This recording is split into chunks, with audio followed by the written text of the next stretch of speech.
Hello students and welcome back to my YouTube channel Vidyam. मैं हूं Anshita Jindal, a graduate from your dream commerce college SRCC. ये है मेरा chapter balance of payment, यानी कि लास्ट चैप्टर आपकी मैक्रो इकोनॉमिक्स का। ऑलरेडी पूरा सिलेबस हम खत्म कर चुके हैं। आज एक वन शॉट लेक्चर रहेगा जहां पर मैं हर चीज खुद आपको लिख कर पढ़ाऊंगी, पूरा चैप्टर खुद से लिख के करा दूंगी। एंड आई सजेस्ट आप प्लीज जैसे जैसे मैं लिखती जाऊंगी तुम साथ साथ नोट्स बनाते जाना, साथ साथ लिखते जाना। इतना आसान चैप्टर है ना कि 15-20 मिनट में नोट्स बनाते बनाते हर चीज याद करवा दूंगी, ये मेरी गारंटी है। वन शॉट लेक्चर रहेगा। अगर मेरे नोट्स चाहिए टेलीग्राम चैनल पे आपको मिल जाएंगे। जल्दी से लेक्चर को करते हैं स्टार्ट। तो चैप्टर का नाम है balance of payment. Balance of payment का मतलब क्या है, देखो।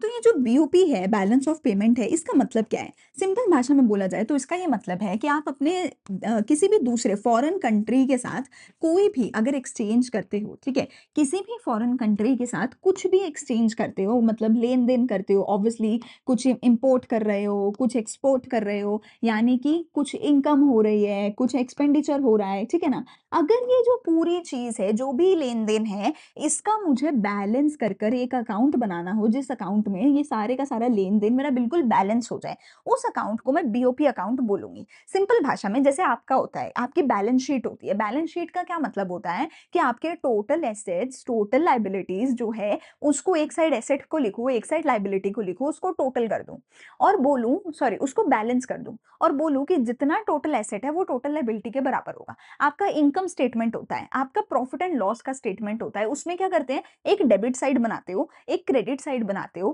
एक साइड सारे खर्चे, एक साइड सारी इनकम, और लास्ट में हर अकाउंट को, कोई भी अकाउंट तुम बना रहे हो अकाउंट्स में, लास्ट में हर अकाउंट को बैलेंस आउट करके जाते हो। डेबिट साइड को हमेशा क्रेडिट साइड के इक्वल करके ही खत्म करते हो, है ना। तो जैसे अकाउंट्स में कोई भी अकाउंट बना रहे हो और बोल रहे हो कि भैया इनकम और एक्सपेंडिचर बराबर होगा, वैसे ही जब तुम दूसरे देशों के साथ जो लेन देन कर रहे हो उसके लिए अगर एक अकाउंट बनाओ, तो उस अकाउंट को बैलेंस ऑफ पेमेंट अकाउंट बोला जाएगा। सिंपल। जैसे मशीनरी अकाउंट होता है ना, पार्टनर का अकाउंट होता है, कैपिटल अकाउंट होता है, करंट अकाउंट होता है, बैलेंस शीट होती है, वैसे ही एक बैलेंस ऑफ पेमेंट का अकाउंट है। अकाउंटिंग सेंस में हम यहाँ पे काफी सारी बातें करेंगे, डेबिट क्रेडिट के सेंस में काफी सारी बातें करेंगे। सो ये पूरे का पूरा चैप्टर जो है काफी हद तक अकाउंटिंग सेंस में है, एंड अकाउंट्स के बेसिस पर ही मैं तुम्हें काफी चीज समझाऊंगी जो अकाउंटेंसी आप पढ़ते हो, ठीक है। सो ये एक प्रॉपर अकाउंट है जो तुम अपनी अकाउंटेंसी में पढ़ते हो, जिसकी एक साइड डेबिट होती है और दूसरी साइड क्रेडिट होती है। और हमेशा ईयर एंड पे आपको डेबिट और क्रेडिट साइड को बराबर करके ही छोड़ना होता है, ठीक है। ये चीज तुम्हें पता होगी, कभी भी डेबिट और क्रेडिट साइड एक दूसरे से अलग नहीं हो सकते, हमेशा बराबर होनी चाहिए। अच्छा जी, डेबिट साइड पे क्या लिखते हो? सारे खर्चे, यानी कि डेबिट साइड पे तुम्हें क्या लिखने हैं? सारे के सारे outflow of cash. Credit side पे क्या लिखने हैं तुम्हें? सारे के सारे इनफ्लो ऑफ कैश, यानी कि जहां जहां से इनकम हो रही है, ठीक है। ऐसे ही डेबिट क्रेडिट करके ही हम बनाएंगे एक बैलेंस ऑफ पेमेंट का अकाउंट। बैलेंस ऑफ पेमेंट का जो अकाउंट है वो दो चीजों से जाके मिलके बनता है। बैलेंस ऑफ पेमेंट का अकाउंट दो चीजों से मिला करके बनता है। एक होता है मेरा करंट अकाउंट और एक होता है मेरा कैपिटल अकाउंट। बीओपी अकाउंट दो चीजों से मिलाकर बनता है, एक होता है करंट अकाउंट, एक होता है कैपिटल अकाउंट, ठीक है। जैसे होता है ना तुम्हारे की फिक्स्ड इनकम है, करंट एसेट है, नॉन करंट एसेट है, करंट लाइबिलिटी है, नॉन करंट लाइबिलिटी है ना, फिक्स्ड है, ये है वो है, जैसे होती है ना हर अकाउंट में आप सब टाइप्स, सब हेडिंग्स बनाते हो ना हर अकाउंट में, वैसे ही बीओपी अकाउंट की भी दो सब हेडिंग्स होती हैं, एक होता है करंट अकाउंट, एक होता है कैपिटल अकाउंट, ठीक है। अब तुम्हें वैसे भी समझ आ रहा होगा, करंट अकाउंट ऐसा है जिसमें एसेट लाइबिलिटी नहीं होते। कैपिटल क्या होती है? एसेट माइनस लाइबिलिटी, है ना। कैपिटल अकाउंट में तुम्हारे एसेट लाइबिलिटी जिस पे अफेक्ट हो रही है वो चीजें कैपिटल अकाउंट में आती हैं, जिससे एसेट और लाइबिलिटी अफेक्ट नहीं हो रही वो चीजें करंट अकाउंट में आती हैं। करंट अकाउंट में तीन चीजें आती है। करंट अकाउंट में तुम्हारा आता है जीएसटी, टैक्स वाला जीएसटी नहीं, एक्रोनियम बता रही हूँ, जीएसटी। कैपिटल अकाउंट में तुम्हारी आती है लाइफ। करंट अकाउंट में तुम्हारे पास क्या आता है? जीएसटी। कैपिटल अकाउंट में तुम्हारे पास क्या आती है? लाइफ। जीएसटी टैक्स नहीं है यार, समझ लो जीएसटी क्या है। जी से तुम्हारे पास आएगी तुम्हारी गुड्स, एस से तुम्हारे पास आएंगे तुम्हारी सर्विसेज, टी से तुम्हारे पास आएंगे तुम्हारी ट्रांसफर, ट्रांसफर इनकम हो या पेमेंट हो, ट्रांसफर इनकम हो, ट्रांसफर पेमेंट हो, वो आएगी टी से, ठीक है। ट्रांसफर इनकम, ट्रांसफर पेमेंट तुम्हें पता ही होगा ना, तुम नेशनल इनकम में पढ़ते आ रहे हो ना, कि वन साइडेड ट्रांजेक्शन जो होती है ना, जो डबल साइडेड ट्रांजेक्शन नहीं होती है। मतलब अगर मेरा कोई साथी बैठा है, मेरा कोई भाई-बहन बैठा है अब्रॉड, या तो उसने मुझे अब्रॉड से पैसा भेजा, क्यों भेजा? क्योंकि मैं उसकी बहन हूँ इसलिए भेजा, या मैंने अपने भाई को बाहर पैसा भेजा उसकी फीस के लिए, क्यों भेजा? क्योंकि वो मेरा भाई है इसलिए भेजा। हमें कोई ऐसा लेन-देन नहीं करना है एक-दूसरे के साथ कि तू मेरे को सामान देगा तभी मैं पैसा दूँगी, नहीं। सिंगल साइडेड ट्रांज़ैक्शन है, out of love, as a gift, है ना? As a grant, as a donation हम अगर कर रहे हैं तो वो ट्रांसफर इनकम या ट्रांसफर पेमेंट होगी। इधर आएगी मेरी लाइफ, एल से मेरे पास आएँगी यहाँ पे लेंडिंग्स, ठीक है? या फिर बोरोइंग्स। लेंडिंग्स का उल्टा क्या होगा? बोरोइंग्स, है ना? लेंडिंग्स या फिर लेंडिंग्स का उल्टा क्या होगा? बोरोइंग्स। आई से मेरे पास आएगी यहाँ पे इन्वेस्टमेंट। आई से मेरे पास क्या आएगी यहाँ पे? इन्वेस्टमेंट। अब इन्वेस्टमेंट टू अब्रॉड भी हो सकती है, इन्वेस्टमेंट फ्रॉम अब्रॉड भी हो सकती है। और एफ और ई मेरे पास यहाँ पे क्या आएगा? फॉरेन एक्सचेंज रिजर्व, ठीक है? एफ और ई मेरा यहाँ पे क्या आएगा? Foreign exchange reserve. So balance of payment account दो चीजों से मिलकर बनता है, करंट अकाउंट और कैपिटल अकाउंट। करंट अकाउंट में आएगा आपका GST, goods services, transfer income या ट्रांसफर पेमेंट, और कैपिटल अकाउंट में आएगी आपकी जिंदगी, आपकी लाइफ, जिसमें आएंगे लेंडिंग्स या बोरोइंग्स। आई से इन्वेस्टमेंट, टू अब्रॉड भी हो सकती है, फ्रॉम अब्रॉड भी हो सकती है। एफ ई से आएगी आपकी फॉरेन एक्सचेंज रिजर्व। अब इन दोनों को मिला करके हम बनाते हैं BOP account. As I said, ये प्रॉपर एक अकाउंट है, जैसा अकाउंट आप अपने अकाउंट्स में बनाते हो ना, वैसा ही एक अकाउंट है ये। तो इसके अंदर भी आपकी एक होगी डेबिट साइड, ठीक है, जिसके अंदर होगा आपका सारे का सारा आउटफ्लो ऑफ कैश, और दूसरी होगी आपकी क्रेडिट साइड, जिसके अंदर आएगा आपका सारे का सारा इनफ्लो ऑफ कैश, जिसके अंदर क्या आएगा? आपका सारे का सारा इनफ्लो ऑफ कैश, ठीक है। एक होगी डेबिट साइड, एक होगी क्रेडिट साइड। जैसी भी लाइन बनी है देख लेना, आई थिंक ठीक ही बनी है, इतनी बुरी लाइन तो नहीं बनाई मैंने। अब हमारे यहाँ पे आ गए दो सब headings, current account, capital account. सबसे पहले लिखते हैं हमारा करंट अकाउंट। करंट अकाउंट में आपके पास आएगा गुड्स, फिर आएंगे आपकी सर्विसेज, और फिर आएंगे आपके नंबर 3 पे आएंगे आपके ट्रांसफर्स, ठीक है। अब देखो बेटा, अगर मुझे आउटफ्लो ऑफ कैश करना है, ठीक है, इसको हम चलो कोई नहीं, देखो डेबिट साइड है ये मेरी इधर को है, ठीक है। इसको थोड़ा सा इधर को मैं कर देती हूँ, this is my debit side, okay. इधर मेरा क्या है? आउटफ्लो ऑफ कैश है, ठीक है। अब देखो, अगर मुझे गुड्स खरीदनी है या बेचनी है, आउटफ्लो किस में होगा? इनफ्लो किस में होगा? आउटफ्लो कब होगा? इनफ्लो कब होगा? खरीदने पे आउटफ्लो होगा या बेचने पे आउटफ्लो होगा? अगर मैंने गुड्स खरीदी है तो पैसा बाहर भेजना पड़ेगा गुड्स खरीदने के बदले में। तो अगर मैं गुड्स खरीदूं, यानी कि मैं गुड्स को क्या करूं? इंपोर्ट करूं, तो मेरा आउटफ्लो होगा। सिंपली अगर मैं सर्विसेज को भी इंपोर्ट कर दूं तो भी मेरा आउटफ्लो होगा। अगर मैं गुड्स या सर्विसेज को एक्सपोर्ट करूं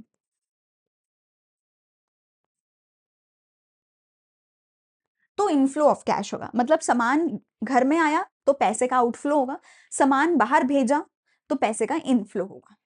जो गुड्स हैं इनको बोला जाता है विजिबल आइटम्स।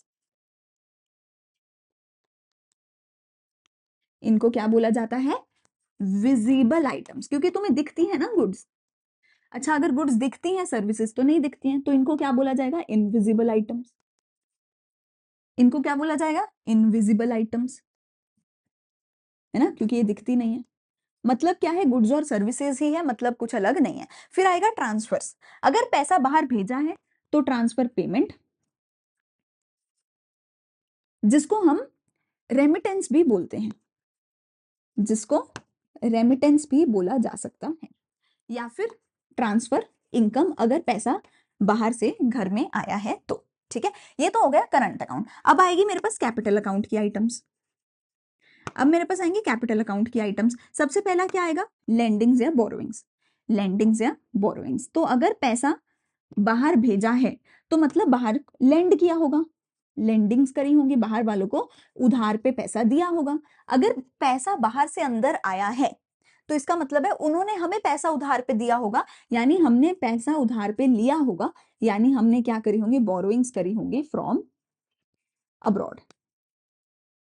ठीक है, हमने बोरोइंग्स करी होंगी फ्रॉम अब्रॉड। ठीक है, अगला 5th नंबर पे मेरे पास क्या आएगा, इन्वेस्टमेंट आएगा।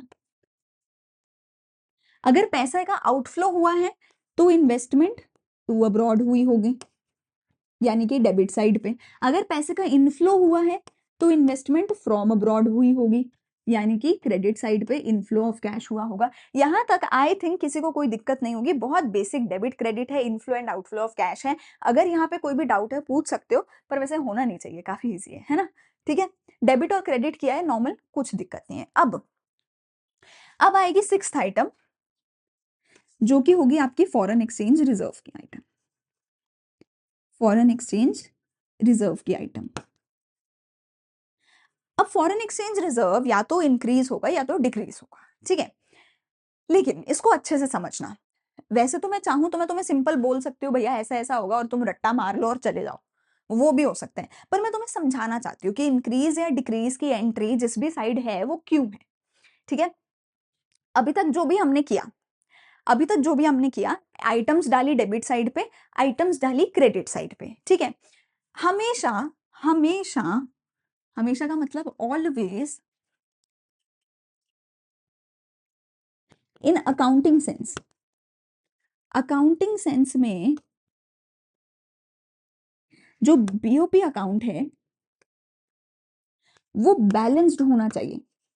तुम्हें पता है यार, तुम कोई भी अकाउंट को ऐसे नहीं छोड़ते हो, तुम हर अकाउंट को डेबिट क्रेडिट को बराबर करके ही छोड़ते हो, या तो to balance brought down, to balance carried down, by balance carried down करते हो ना, करते हो कि नहीं करते हो। जितना भी डिफरेंस होता है debit side minus credit side, जो भी डिफरेंस होता है उसको कैरिड डाउन करते हो, बैलेंस कैरिड डाउन करते हो। कभी भी कोई भी अकाउंट तुम ऐसे छोड़ते ही नहीं हो, हमेशा अकाउंट तो बराबर होना ही चाहिए। भैया ये तो सबसे पहली चीज सीखी थी जब 11th में आए थे, तो इसको भी हमेशा अकाउंटिंग सेंस में बीओपी जो है वो बैलेंस्ड होना चाहिए। बैलेंस्ड का मतलब क्या होगा कि डेबिट हमेशा क्रेडिट के बराबर होगा। पर इकोनॉमिक सेंस में इम्बैलेंस भी हो सकता है। इकोनॉमिक सेंस में अगर मैं बोलूं तो इम्बैलेंस भी हो सकता है। इम्बैलेंस क्या हो सकता है, या तो डेबिट ज्यादा हो सकता है क्रेडिट से, या तो डेबिट कम हो सकता है और क्रेडिट ज्यादा हो सकता है। ठीक है कि नहीं। अगर डेबिट ज्यादा है मतलब आउटफ्लो ज्यादा है, हमने बाहर पैसा बहुत ज्यादा भेजा, हमारे पास नहीं इतना आया, पर बाहर हमने ज्यादा भेजा, तो ये अच्छी बात नहीं है कि हमने बाहर भेजा, तो इसको बोला जाएगा अनफेवरेबल बीओपी। अगर इनफ्लो ज्यादा हुआ कि बाहर से पैसा आया तो बहुत सारा, हम तो माला माल हो गए, हमने बाहर पैसा कम भेजा, तो उसको क्या बोला जाएगा, फेवरेबल बीओपी। उसको क्या बोला जाएगा, फेवरेबल बीओपी। तो इकोनॉमिक सेंस में बेटा ये भी हो सकता है, ये भी हो सकता है, पर अकाउंटिंग सेंस में मुझे हमेशा बैलेंस करना पड़ेगा। बैलेंस करने के लिए हम बैलेंस कैरी फॉरवर्ड नहीं करते, बैलेंस करने के लिए मैं एंट्री डालूंगी फॉरेन एक्सचेंज रिजर्व की। बैलेंस करने के लिए हमारी एंट्री किस चीज की आएगी, फॉरेन एक्सचेंज रिजर्व की आएगी। इकोनॉमिक सेंस में अगर डेबिट ज्यादा है अनफेवरेबल, क्रेडिट ज्यादा है तो फेवरेबल बैलेंस ऑफ पेमेंट, पर इसको बैलेंस करना पड़ेगा। बैलेंस करने के लिए कौन सी एंट्री आएगी मेरे पास, एफईआर की। अच्छा, अगर डेबिट ज्यादा है क्रेडिट से, मैं कहती हूँ भैया डेबिट है 1000 रुपए, क्रेडिट है सिर्फ 800 रुपए, तो इसका क्या मतलब है, आउटफ्लो हुआ 1000 रुपए, इनफ्लो हुआ 800 रुपए, मेरे पास 800 रुपए आए और 1000 रुपए मुझे देने हैं, मतलब मुझे 200 रुपए एक्स्ट्रा चाहिए। आई नीड एक्स्ट्रा 200 रुपीज ताकि मैं ये पेमेंट कर सकूं। ठीक है कि नहीं, आई नीड एक्स्ट्रा 200 रुपीज। वो एक्स्ट्रा 200 रुपीज कहाँ से आएंगे, रिजर्व जो मेरे पास पहले से पड़े होंगे वहां से आएंगे। तो वो जो एक्स्ट्रा 200 रुपीज है वो फॉरेन एक्सचेंज रिजर्व में से आएंगे। तो क्या फॉरेन एक्सचेंज रिजर्व बढ़ेगा या कम होगा, क्या फॉरेन एक्सचेंज रिजर्व बढ़ेगा या कम होगा। ऑब्वियसली मुझे रिजर्व से 200 रुपए निकाल के पेमेंट करनी पड़ेगी, यानी 200 रुपए से कम होगा फॉरेन एक्सचेंज रिजर्व। तो decrease in foreign exchange reserve होगा if debit is greater than credit. Entry किधर जाएगी, क्या डेबिट साइड में जाएगी कि क्रेडिट साइड में जाएगी। अबे ये तो पहले ही 1000 है, इधर और 200 की एंट्री कर दी तो ये तो 1200 हो जाएगा। तो ऑब्वियसली एंट्री इधर जाएगी 200 रुपए की, ताकि ये भी 1000 के बराबर हो जाए। और इधर एंट्री क्या जाएगी, क्रेडिट साइड में क्या एंट्री जाएगी, decrease in foreign exchange reserve, decrease in foreign exchange reserve. अब सिनेरियो उल्टा, मान लो क्रेडिट तो हुए 1800 रुपए, डेबिट हुए सिर्फ 1000 रुपए, मतलब मेरे पास तो 1800 रुपए आ गए, दूसरे को मैंने सिर्फ 1000 रुपए दिए, मतलब मेरे पास एक्स्ट्रा 800 रुपए आ गए। बढ़िया हो गया। वो एक्स्ट्रा 800 रुपए कहाँ डालूंगी? रिजर्व में डाल के रख देती हूँ, कल को जरूरत पड़ सकती है। तो वो जो एक्स्ट्रा 800 रुपए होंगे वो रिजर्व में डिपॉजिट कर दिए जाएंगे, तो फॉरेन एक्सचेंज रिजर्व बढ़ जाएगा। एंट्री किधर होगी? इधर होगी 800 रुपए की, ताकि फिर से बैलेंस आउट हो जाए, तो फॉरेन एक्सचेंज रिजर्व इंक्रीज हो जाएगा। तो डेबिट साइड पे एंट्री क्या आएगी? Increase in forex reserve. Credit side पे एंट्री क्या आएगी? Decrease in forex reserve. बच्चे बोलते हैं, मैं इसीलिए तुम्हें नहीं समझाना, इसीलिए तुम्हें सीधा नहीं बताना चाहती थी, क्योंकि बच्चे कहते हैं मैम इधर तो इनफ्लो है, इनफ्लो में डिक्रीज कर रहे हो, आउटफ्लो में इंक्रीज कर रहे हो। भैया ऐसा क्यों? चाहती तो मैं बोल देती कि भाई रट्टा मार के चले जाओ, ऐसा ही होता है, और तुम चले भी जाते। पर अब तुम्हें समझ आ गया कि ये जो एंट्री है ये बैलेंस कैरी फॉरवर्ड वाली एंट्री है। अगर क्रेडिट साइड कम है तो बैलेंस करने के लिए डिक्रीज इन फॉरेक्स की एंट्री डाली जाती है। अगर डेबिट साइड ज्यादा कम है तो इसको बैलेंस आउट करने के लिए इंक्रीज इन फॉरेक्स की एंट्री डाली जाती है, ताकि मेरा जो बैलेंस ऑफ पेमेंट अकाउंट है वो बैलेंस आउट हो जाए। ठीक है, ठीक है, ये चीज क्लियर हो गई। तो ये हो गया मेरा डेबिट और क्रेडिट। अब एक दो एक्स्ट्रा चीजें और मेरे से सीख कर चले जाओ। क्या? एक होता है अकाउंट मेरा बैलेंस ऑफ ट्रेड, एक अकाउंट होता है balance of trade account. Balance of trade account में सिर्फ और सिर्फ एक एंट्री डाली जाती है, वो एंट्री किसकी होती है? विजिबल आइटम्स की। या मैं बोलूं वो एंट्री किसकी होती है? गुड्स की। या मैं बोलूं वो एंट्री किसकी होती है? सिर्फ और सिर्फ इंपोर्ट और एक्सपोर्ट की। ठीक है, तो अगर तो मैंने सिर्फ इस चीज का अकाउंट बना दिया, एक अकाउंट बनाया जिसमें सिर्फ और सिर्फ इंपोर्ट एक्सपोर्ट को ही रिकॉर्ड किया, डेबिट क्रेडिट बराबर करके रिकॉर्ड कर दिया, ठीक है, उस अकाउंट को क्या बोला जाएगा? Balance of trade account. Balance of trade account, ये एमसीक्यू में पूछा जाता है, तो प्लीज इसको इग्नोर मत करना है, बीओटी इसको बोल दिया जाता है। मतलब it is as good as saying भैया मशीनरी का अलग अकाउंट बना दिया है ना, वेजेस का अलग अकाउंट बना दिया, ठीक है, टेबल का अलग, फर्नीचर का अलग अकाउंट बना दिया। वही बात है कि गुड्स के लिए अगर मैं एक अलग से अकाउंट बना दूं तो उसको बैलेंस ऑफ ट्रेड अकाउंट बोला जाएगा। अगर ये सारी आइटम्स डाल दूं तो वो किस में डालूंगी? बैलेंस ऑफ पेमेंट अकाउंट में डालूंगी, जिसके अंदर दो सब अकाउंट ऑलरेडी मुझे पता है, करंट अकाउंट और कैपिटल अकाउंट। करंट अकाउंट की आइटम्स मेरे एसेट और लाइबिलिटी को अफेक्ट नहीं करती, कैपिटल अकाउंट की आइटम्स मेरी एसेट और लाइबिलिटी को अफेक्ट करती है। ठीक है, ये क्या लिखा हुआ है? लेंडिंग। ठीक है, कैपिटल अकाउंट की आइटम एसेट लाइबिलिटी को अफेक्ट करते हैं, करंट अकाउंट की आइटम्स एसेट लाइबिलिटी को अफेक्ट नहीं करती। अब एक लास्ट टॉपिक है, और जो हीरो टॉपिक है वो है आपकी ऑटोनॉमस वर्सेस अकोमोडेटिंग आइटम्स का। देखो बेटा, जो ऑटोनॉमस आइटम्स होती हैं वो क्यों होती हैं? वो इसलिए होती हैं ताकि हम अपना प्रॉफिट या लॉस कमा सकें। हम अपने प्रॉफिट और लॉस के लिए जो ट्रांजैक्शंस करते हैं उनको ऑटोनॉमस ट्रांजैक्शन बोला जाता है। सुन लो, समझाऊंगी सारा कुछ अभी, ठीक है। लेकिन जो ट्रांजैक्शन हम सिर्फ और सिर्फ बीओपी अकाउंट को बैलेंस करने के लिए करते हैं, उन ट्रांजैक्शंस को अकोमोडेटिंग ट्रांजैक्शन बोला जाता है। ठीक है, मतलब इट्स लाइक सेइंग कि भैया मम्मी ने रोटियां बनाई हैं, मम्मी ने रोटियां बनाई हैं, अलॉट ऑफ टाइम ये चीज होती है ना कि सब लोग के लिए रोटी उतनी बनेगी जितना सबको भूख है, सब लोग अपना पेट भरने के लिए खा रहे हैं। लास्ट में मम्मी कितना खाती है? बचा हुआ खत्म करने के लिए, है ना। लास्ट में मम्मी क्या करती है? अगर दो रोटी बची है तो हाय खत्म करनी पड़ेगी, भूख तो नहीं थी पर खा लूंगी, खत्म करनी पड़ेगी। एक रोटी बची है तो एक ही खत्म करनी है तो एक ही खा लूंगी, होता है ना। तो अगर रोटियां बन रही हैं तो सब लोग तो खाएंगे अपनी भूख मिटाने के लिए, पर लास्ट में मम्मी खाएगी रोटियां खत्म करने के लिए, है ना। होती है ना ये चीज। वही बात है कि सब लोग ट्रांजेक्शन्स करेंगे अपने प्रॉफिट और लॉस के लिए, पर लास्ट में कोई एक या दो ट्रांजेक्शन ऐसी होंगी जो करी जाएंगी बीओपी अकाउंट को बैलेंस करने के लिए। तुम्हें पता है ना, अभी बताइए ना कौन सी ट्रांजेक्शन है बैलेंस करने के लिए? बताओ जरा कमेंट सेक्शन में, कौन सी ट्रांजेक्शन है बीओपी को बैलेंस करने के लिए? वो तो है, और भी है, बताऊंगी, आ जाओ। सो जो ऑटोनॉमस ट्रांजेक्शन है वो प्रॉफिट एंड लॉस के लिए होती है, अकोमोडेटिंग ट्रांजैक्शन होती हैं ताकि बीओपी अकाउंट को फाइनली बैलेंस आउट किया जा सके। ऑटोनॉमस ट्रांजैक्शंस जो है आपकी, ये करंट अकाउंट में भी हो सकती हैं as well as capital account में भी हो सकती हैं। ठीक है, ठीक है, अकोमोडेटिंग ट्रांजैक्शंस लिख दूं यहाँ पे। ठीक है, लेकिन जो अकोमोडेटिंग ट्रांजैक्शंस होती हैं वो सिर्फ और सिर्फ कैपिटल अकाउंट में होती हैं, करंट अकाउंट में नहीं होती। वो सिर्फ और सिर्फ कैपिटल अकाउंट में होती हैं, करंट अकाउंट में नहीं होती। एग्जाम्पल की बात करी जाए तो GST, goods services transfer payments, तीनों इसमें आएंगे।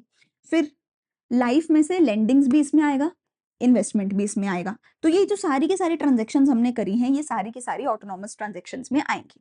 इधर क्या आएगा, ऑब्वियस सी बात है, अब तो तुम बोलोगे कि मैम हम तो कह ही रहे थे, कौन सी आएगी, foreign exchange reserve, foreign exchange का रिजर्व का इंक्रीज होना और इसका डिक्रीज होना। ये ट्रांजैक्शन करी जाती है बैलेंस आउट करने के लिए।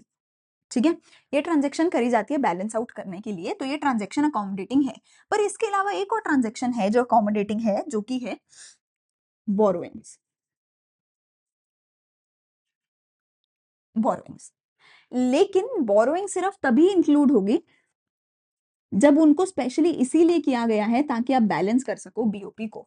अब एक चीज समझो, मैंने तुम्हें बोला था कि भैया अगर आउटफ्लो ज्यादा है इनफ्लो से, आउटफ्लो है 1000 रुपए, इनफ्लो है 800 रुपए, 200 रुपए की कमी पड़ गई, हम 200 रुपए अपने रिजर्व से निकालेंगे। तुम में से किसी ने ये नहीं बोला कि मैम अगर रिजर्व हो ही ना तो क्या होगा, अगर रिजर्व हो ही ना तो क्या होगा, अगर रिजर्व हो ही ना तो क्या होगा, तो उधारी लेनी पड़ेगी, तो उधारी लेनी पड़ेगी। अगर रिजर्व हुआ ही नहीं तो क्या करना पड़ेगा, उधारी लेनी पड़ेगी।